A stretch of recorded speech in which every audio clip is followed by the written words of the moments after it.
Nos encontramos en el libro de los Hechos de los Apóstoles, es el libro de los Hechos de los Apóstoles, el capítulo 12, y vamos a considerar en esta ocasión la enseñanza que aparece para nosotros en el versículo 5. Tenemos estas palabras, Hechos de los Apóstoles, capítulo 12, versículo 5. Así que Pedro estaba custodiado en la cárcel, pero la Iglesia hacía sin cesar oración a Dios por él. En estos días estamos contemplando con tristeza un incremento exponencial de la persecución contra la Iglesia cristiana. Si miráis las estadísticas que algunas organizaciones están trayendo al público, podréis notarlo como en los últimos años esta es la realidad con la que nos enfrentamos.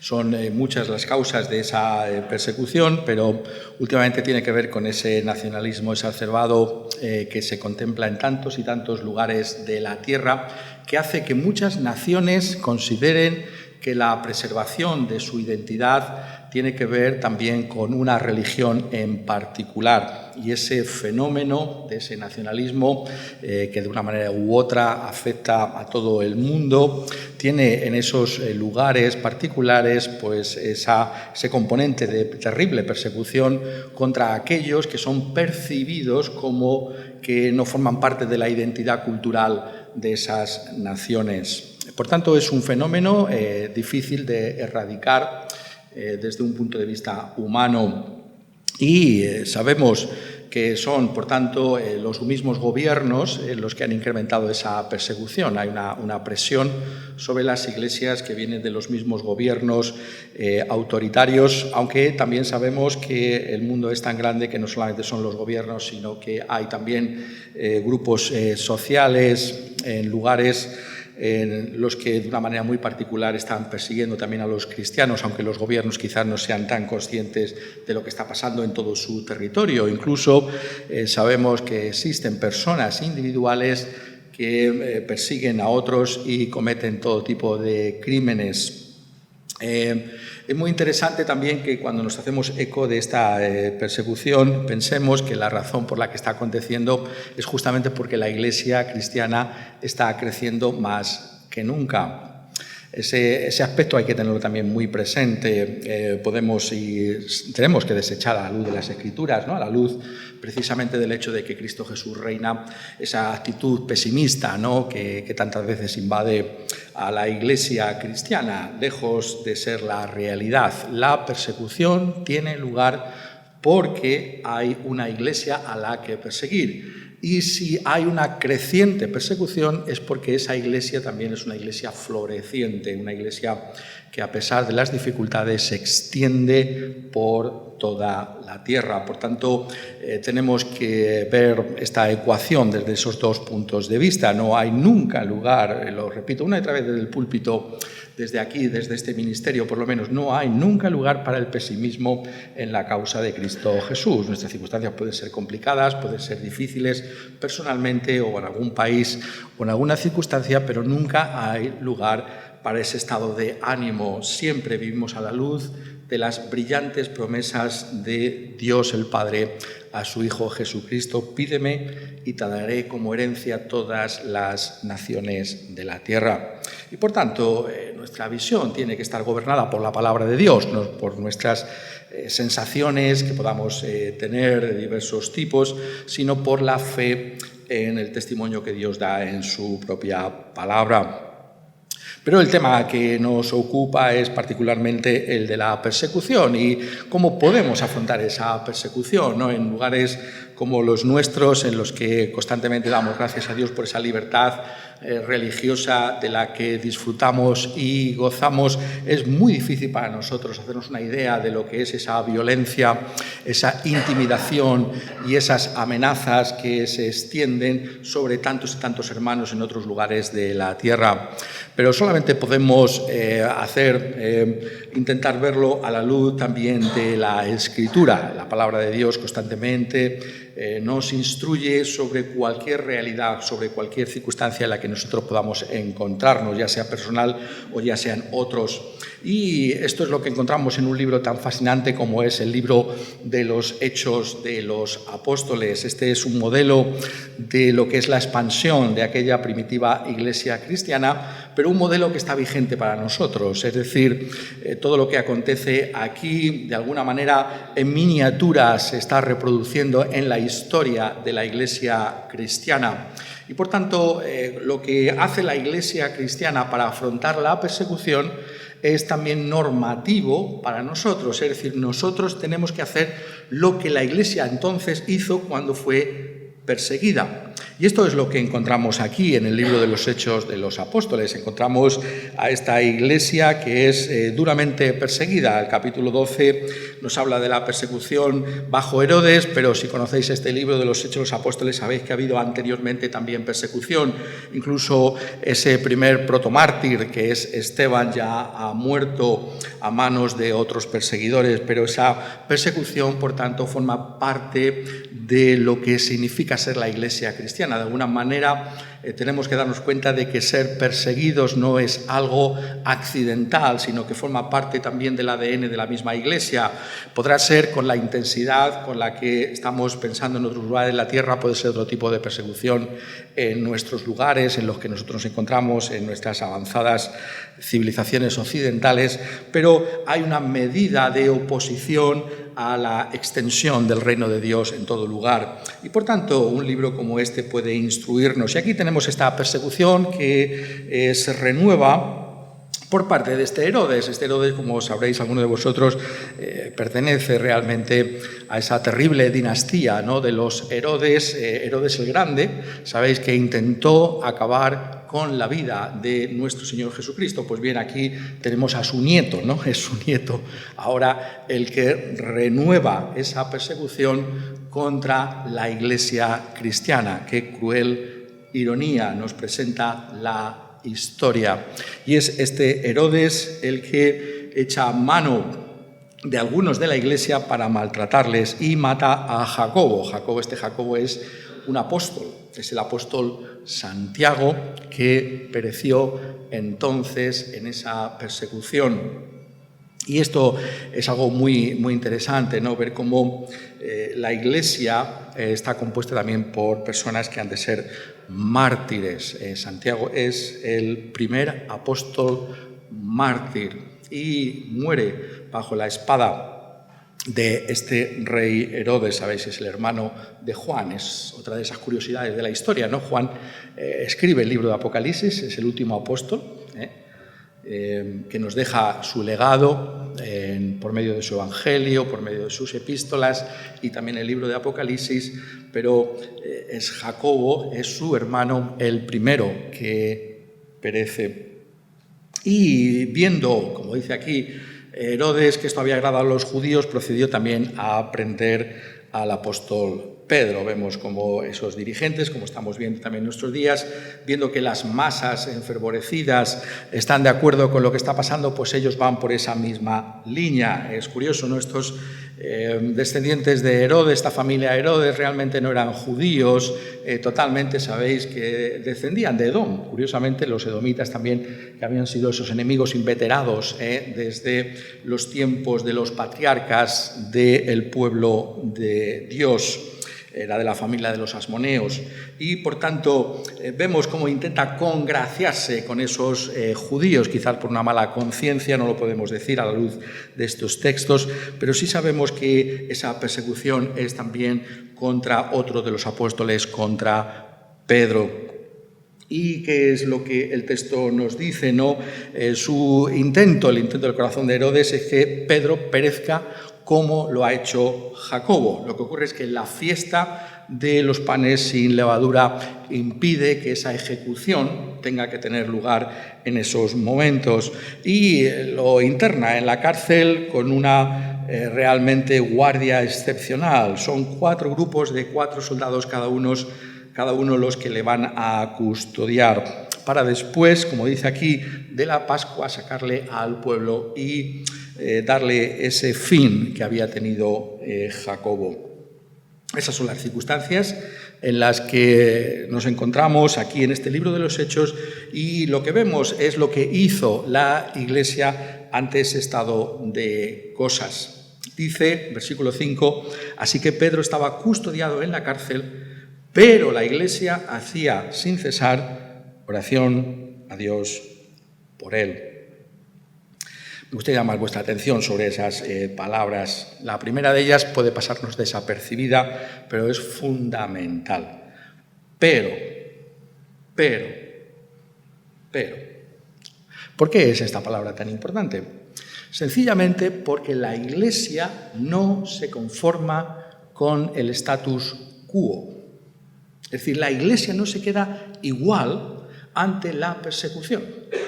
Aquí tenemos a este Pedro, que es otro de los apóstoles de nuestro Señor Jesucristo, cuyo fin va a ser la muerte, va a ser otro mártir, al igual que Santiago, pero encontramos que la Iglesia no acepta ese estado de cosas. Es decir, la Iglesia de Cristo Jesús es una Iglesia que se rebela contra las cosas tal y como son. Es una protesta decidida frente al mal y al malo. Pero la Iglesia, es decir, la Iglesia tiene en sí misma algo que decir sobre la realidad de ese mal y dice, esto es erróneo. Hay una alternativa que está en las manos de Dios. Pero hay esa iniciativa que aquí se nos trae desde ese punto de vista de la propia Iglesia, sin duda alguna movida por el Espíritu Santo de Dios, pero lo que se registra aquí es que la Iglesia registra su protesta contra ese estado de cosas. ¿Y cómo lo hace? Pues se nos dice aquí que es por medio de la oración, Realmente, ¿qué puede hacer una iglesia, ¿no? ¿Qué podía hacer esa iglesia para enfrentarse al poderoso Herodes, apoyado por esa turba del pueblo que habían quedado satisfechos con la muerte de Santiago y esperaban también, sedientos de sangre, la muerte de Pedro? ¿Qué puede hacer una iglesia frente a eso? ¿Qué recursos tiene la iglesia? O tenía esa iglesia. Lo que se nos dice aquí que lo único que pueden hacer es apoyarse en Dios mismo, en su Dios. Y eso es lo que llamamos la oración. La oración es la evidencia palpable y real de que dependemos de Dios. Fue el gran reformador de Ginebra, Juan Calvino, el que nos enseñó de esa manera. La oración es la gran evidencia de nuestra fe. Por medio de ella, sigue diciendo Calvino, todos los días de nuestra vida recibimos los beneficios de las manos de un Padre celestial. Nuestra fe se ve en nuestra oración. Es precisamente porque tenemos fe que clamamos a Dios. ¿Por qué? Porque solo Dios puede intervenir en circunstancias como estas. Están puestos en una situación que es una encrucijada para la que no hay solución humana. Solo Dios puede cambiar las cosas. Y esa es la realidad que tenemos que observar constantemente. Creemos que Dios puede cambiar las cosas. La fe cristiana es, lo pongo de otra manera, o sobrenatural o no lo es. Y esto es algo que tiene que ver incluso con nuestras cómodas naciones occidentales, porque la forma de pensar que tenemos en nuestros días, con esta abundante secularización y un falso entendimiento de lo que significa la ciencia o la tecnología, nos lleva a pensar como cristianos que todo forma parte de un sistema cerrado en el que no se puede intervenir. Pero esa es también una prisión en la que se encontraría la Iglesia occidental, de la que solamente podemos salir si nos damos cuenta de que nuestro Dios es un Dios sobrenatural, es un Dios que obra de una manera sobrenatural, un Dios que puede hacer cosas que son inimaginables e imposibles, pero que precisamente porque Él es Dios puede realizarlas. Tenemos esa visión de nuestro Dios. Tenemos que renovar nuestra creencia en la naturaleza sobrenatural de la fe cristiana, en el hecho de que Dios puede cambiar las cosas. Y la única manera en que tú puedes y yo podemos tener conciencia de que creemos en algo sobrenatural, en este Dios, es si somos hombres y mujeres de oración. Es algo que nos apela directamente, porque en la Escritura no existe simplemente decir, bueno, yo creo, ¿no? No, mi fe es algo que se tiene que ver, que se tiene que palpar de una manera práctica, y en los momentos de dificultad insuperables como son estos, la Iglesia se dio a la oración por Pedro. Esto es lo que hicieron. Eso es lo que está detrás de estas iniciativas que se levantan por parte de estas organizaciones, ¿no? Y que nosotros estamos tan gustosos de apoyar para la oración, porque creemos que Dios puede cambiar las cosas. Dios puede hacerlo y por eso clamamos a Él. Y todo esto se basa en el hecho de que creemos en un Dios personal, un Dios que nos escucha, un Dios que se relaciona con nosotros de una manera personal. La realidad de que somos personas viene precisamente de que Dios es persona. La realidad de la divinidad, como tantas veces recordamos, es una persona, es un Dios en tres personas que tiene una relación personal en sí mismo. La esencia de Dios, ¿lo habéis pensado alguna vez? Por eso es tan troncal la doctrina de la Trinidad. Es la doctrina fundamental. La esencia de Dios es la relación entre el Padre, el Hijo y el Espíritu Santo. Y por eso la esencia de la vida cristiana es la relación con Dios y con nuestro prójimo. Y esa relación con Dios en momentos como este se expresa en ese clamor del corazón, en Señor, escúchanos porque te necesitamos, solo tú puedes cambiar.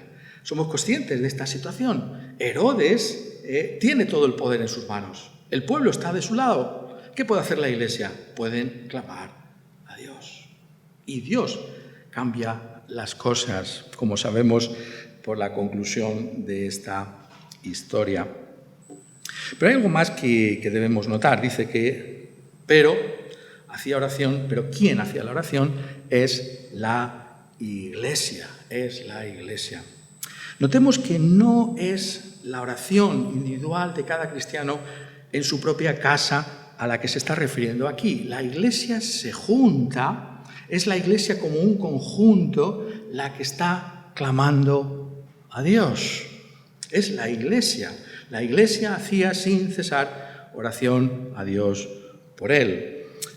Lo hemos visto en otras ocasiones, como decía, el libro de los Hechos está lleno de estas persecuciones contra la Iglesia cristiana, y en el capítulo 4 del libro de los Hechos de los Apóstoles, en el versículo 23, dice: y puestos en libertad, vinieron a los suyos y contaron todo lo que los principales sacerdotes y los ancianos les habían dicho. Y ellos, habiéndolo oído, alzaron unánimes la voz a Dios.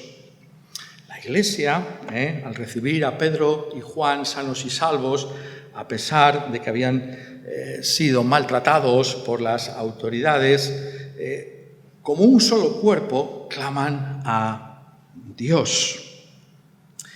Es la oración de la comunidad frente a las amenazas. La fe cristiana es también una fe comunitaria. Una y otra vez tenemos que darnos cuenta de ese lugar central que tiene la Iglesia local en la fe cristiana. La fe o es comunitaria o no es una fe neotestamentaria. Es como Iglesia que tenemos que clamar. Por eso buscamos, como algo esencial de nuestro ADN como Iglesia local, tener esos momentos de oración comunitaria. Lo tenemos los domingos, los tenemos los miércoles, buscamos que haya esos momentos. Sabemos que hay enormes presiones de diverso tipo para que no podamos orar, para que no oremos, pero tenemos que plantearnos esa realidad de que la oración comunitaria es algo esencial. Tenemos que clamar como cuerpo de Cristo Jesús, como hizo la Iglesia primitiva entonces. Somos conscientes de la importancia de esto, de que es como Iglesia que actuamos y lo hacemos igualmente en la oración. Eso es lo que está trayéndonos el pasaje. No es simplemente alguien que está orando por su cuenta, lejos de nosotros, de poner minusvaluar las oraciones privadas que cada uno de nosotros debe hacer. Eso también la Escritura lo refleja y dice que es esencial. Pero tenemos que tener también ese lugar para la oración como Iglesia. Buscamos esos lugares, procuramos estar presente en esos momentos. Esto es importante que lo podamos hacer, por eso preservamos esos tiempos de oración como algo precioso y esencial en medio de nuestra Iglesia, en nuestro acontecer cotidiano. Y en este análisis que estamos haciendo de lo que aquí la Iglesia hace, dice, pero la Iglesia hacía sin cesar oración a Dios por él, sin cesar. ¿Cómo lo hacían? Bueno, esta es una palabra que aquí se ha traducido como sin cesar, pero es una palabra muy rica en matices en el original. Realmente se puede traducir como con intensidad, se puede traducir también como constancia o, como dicen otras versiones, fervientemente. Todas esas palabras estarían reflejando algo de lo que dice esa expresión que en Reina Valera es sin cesar. El fervor implica seriedad en la oración. Es decir, esto es algo que llevamos al corazón. La oración es entrañable, es decir, sale de nuestras entrañas.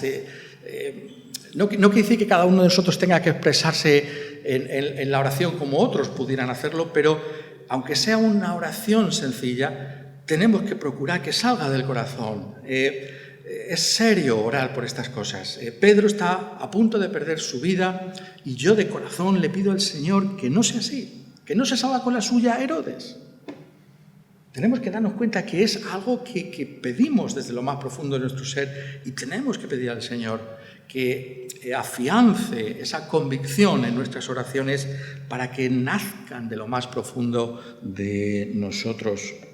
Y también este fervor implica simpatía por el objeto de nuestras oraciones.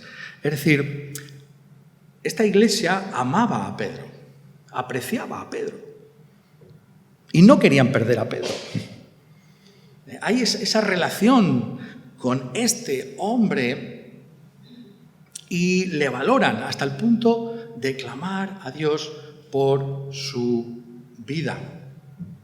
Eso es también importante. Tenemos que ser capaces de darnos cuenta de que esa relación de la que estamos hablando, que es la esencia misma de la fe cristiana, que tiene que ver con Dios, tiene que ver también con aquellos que están en la Iglesia.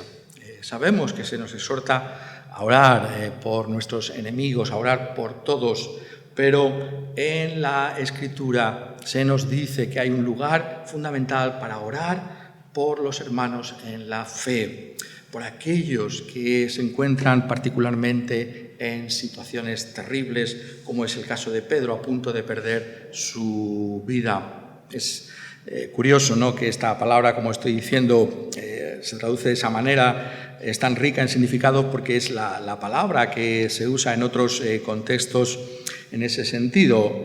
Por ejemplo, aparece justamente así traducida en Primera de Pedro, el capítulo 1 y versículo 22, donde dice: habiendo purificado vuestras almas por la obediencia a la verdad, mediante el Espíritu, para el amor fraternal no fingido.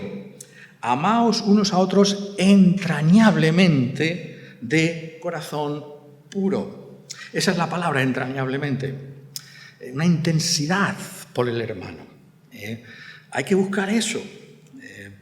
El amor entre hermanos no podemos fingir, tenemos que ir a lo más profundo y tener ese amor, que el Espíritu Santo engendre en nosotros ese amor ferviente. Y esa es la otra palabra, ¿no?, que se traduce en 1 Pedro capítulo 4, versículo 8. Y ante todo, tened entre vosotros ferviente amor.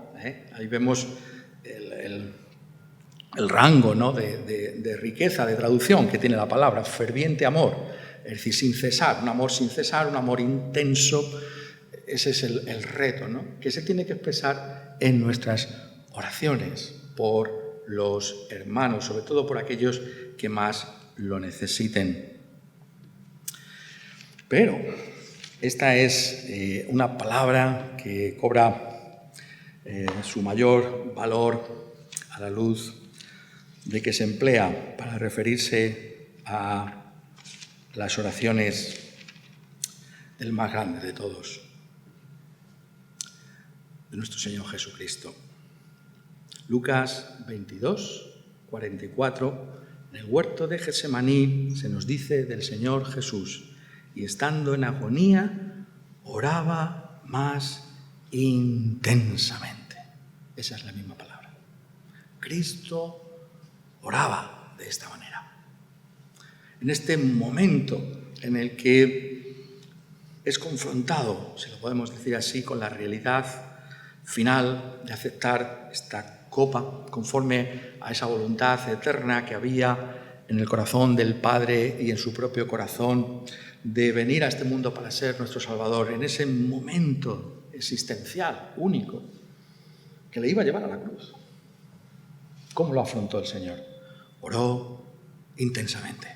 Oraba, dice aquí, más intensamente. Y esta es la gloria de nuestra fe. Esta es la fortaleza de nuestro Evangelio. Nuestro Salvador es alguien que ora más intensamente. Muy curioso, ¿no?, que el pasaje haya sido puesto por Lucas extraordinariamente. Siempre llamo también vuestra atención, paréntesis, a apreciar ese valor literario que tienen los evangelios. No es simplemente un relato, sino que hay un valor profundo. ¿Habéis dado cuenta del contraste, ¿no?, entre lo que aquí se dice y lo que ha puesto anteriormente con respecto a Pedro? Dice a Pedro: Señor, Señor, Simón, Simón, he aquí Satanás os ha pedido para zarandearos como a trigo.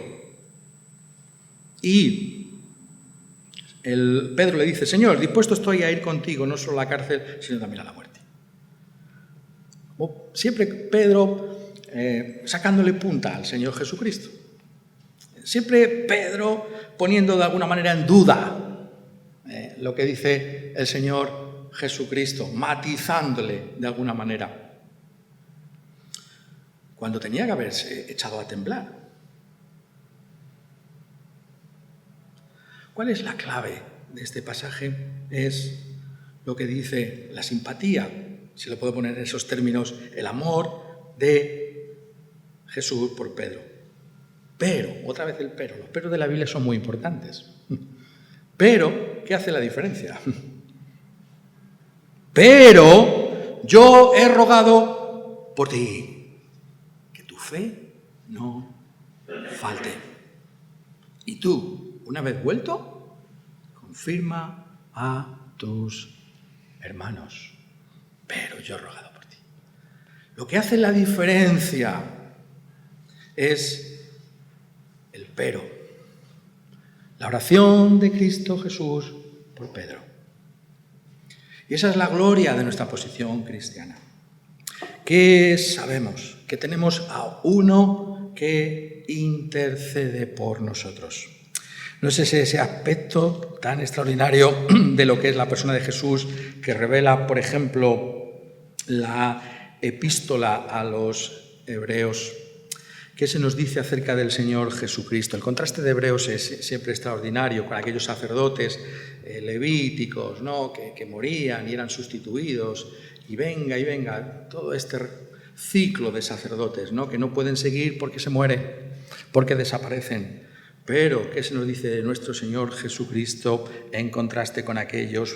Dice en el capítulo 7 de Hebreos, versículo 24, «Mas este, por cuanto permanece para siempre, tiene un sacerdocio inmutable, por lo cual puede también salvar perpetuamente a los que por él se acercan a Dios, viviendo siempre para interceder por ellos».